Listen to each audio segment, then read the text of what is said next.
the Insight Podcast, where we explore diverse topics about our society. So thank you for taking the time to meet with us today.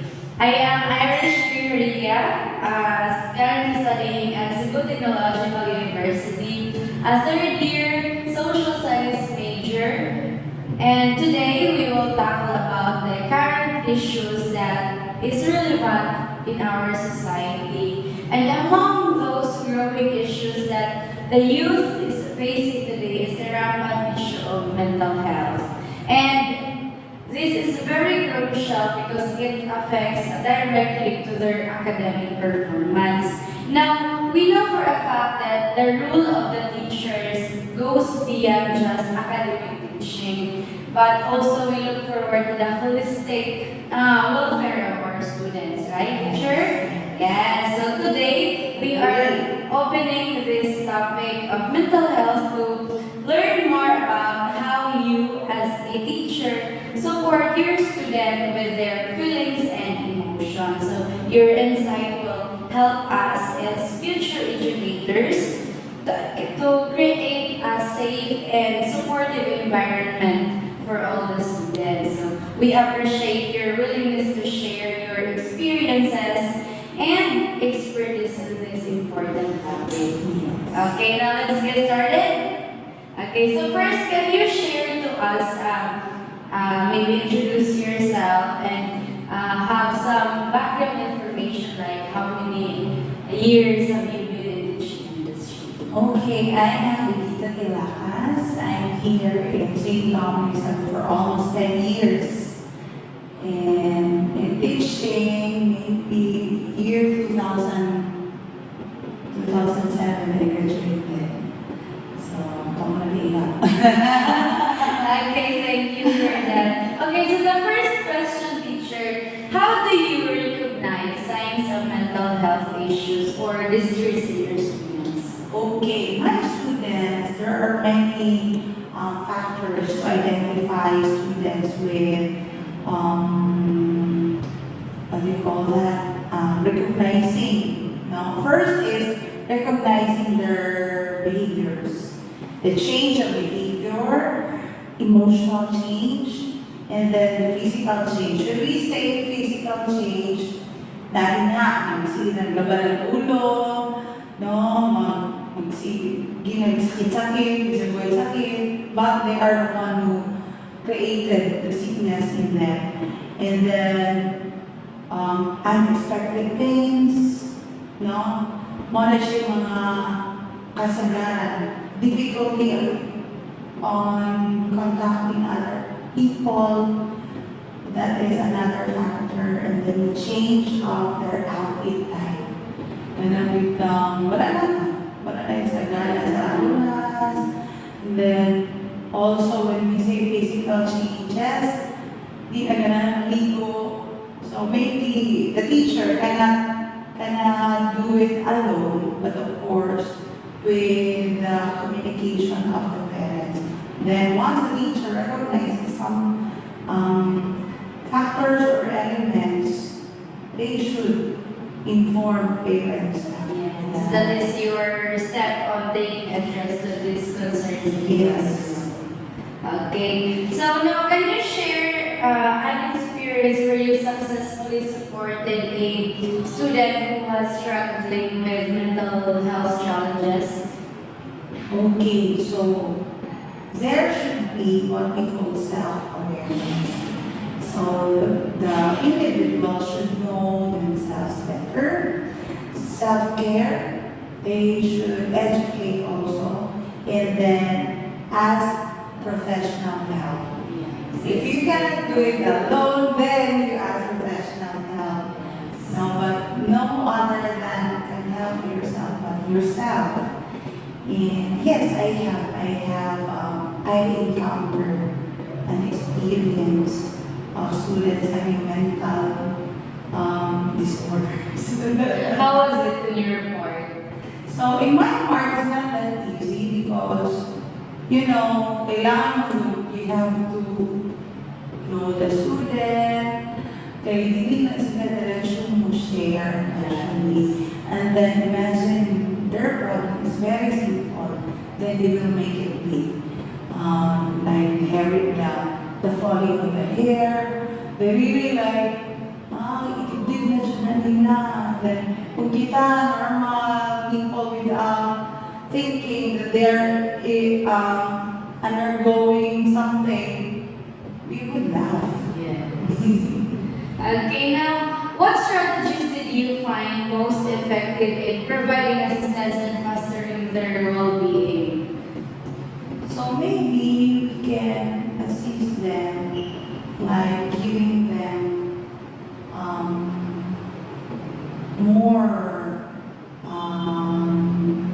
what do you call this, more information about what they're feeling, and then engage themselves into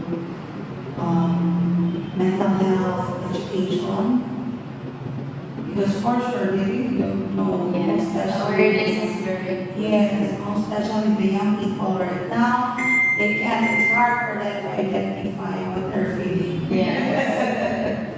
Okay, so in what ways do you incorporate mental health education and awareness into your teaching? In curriculum integration, we can integrate the mental education through our discussion. Yeah. And then we can also have, through also a psychologist, through the help of our guidance officers in charge, we can address that one. Yes, because we cannot self-diagnose. Yes.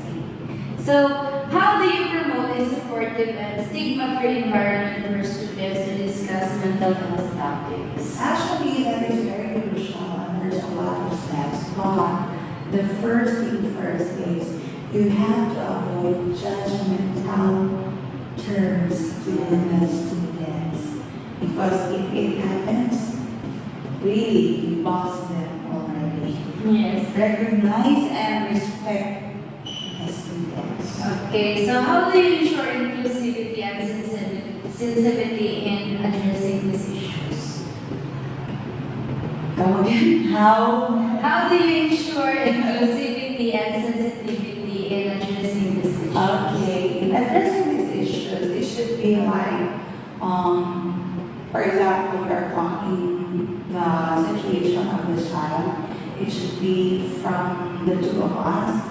Then you are not going to, you don't have the right to tell other person because that is very private.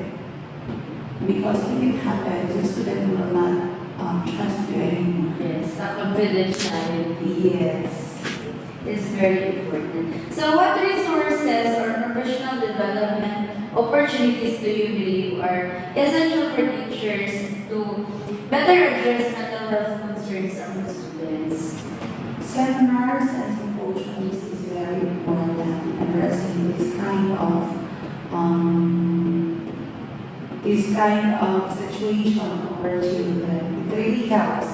Yes. Okay, so how do you stay informed about best practices and new development in this area of education? Best practices is just like they say in Sunday school. So we implemented core values in our school. We should walk that talk. We should practice also what we implemented so that it is easy for us to guide our students.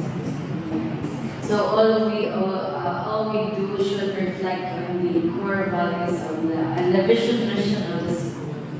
Yes, right. So what is the biggest challenge and accomplishment that you can consider so far in the long years of your teaching journey?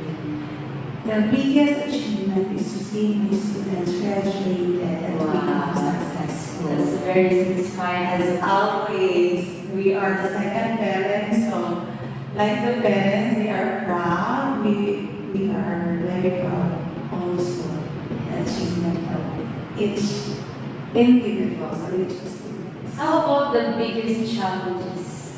The challenge is you have to continue what you have worked for and then to inspire also other people, because I know that there's a lot of new teachers who really need Yes. an implementation practice of what you're going to do.